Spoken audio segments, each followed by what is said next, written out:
கர்த்தருடைய நாமத்துக்கு மகிமையுண்டாவதாக. இன்றைய வார்த்தை சங்கீதம் 40:1.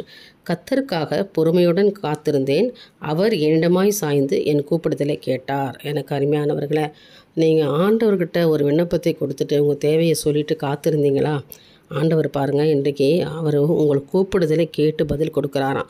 இங்கே தாவீது சொல்கிறாரு, நான் கர்த்தருக்காக பொறுமையோடு காத்திருந்தேன். ரொம்ப நாளாக, பல வருஷங்களாய், பல மாதங்களாய் நான் ஆண்டவர்கிட்ட விண்ணப்பத்தை வைத்து காத்திருந்தேன். அவர் என்னிடமாய் சாய்ந்து, அதாவது என் பக்கமாக ஆண்டவர் திரும்ப என்னுடைய விண்ணப்பத்தை கேட்கும்படியாக அவர் செவி சாய்த்து எனக்கு என் கூப்பிடுதலுக்கு பதில் கொடுத்தார் என்று இங்கே சொல்கிறார். நீங்களும் சொல்வீங்களா? ஆண்டவர்கிட்ட நான் கேட்டேன், எனக்கும் இன்றைக்கி இதே மாதிரி ஒரு அதிசயத்தை செய்ய போகிறாரு. என் கூப்பிடுதலை கர்த்தர் கேட்க போகிறார். அவர் என்னிடமாய் சாய்ந்து நான் என்ன விண்ணப்பம் வைக்கிறனோ, நான் என்ன பதில் ஆண்டவர்கிட்ட கேட்குறனோ அதுக்கு எனக்கு ஒரு பதில் கொடுக்க போகிறார் என்று சொல்லி நீங்கள் தேவனை நோக்கி இன்றைக்கு பாருங்கள். நிச்சயமாக கர்த்தர் உங்களுக்கு அதிசயம் செய்வார்.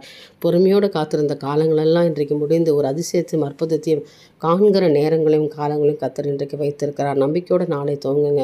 நிச்சயமாக கர்த்தர் உங்களுக்கு கூப்பிடுதலை கேட்பார். என் தேவனுக்கே மகிமை உண்டாகட்டும். ஆமேன்.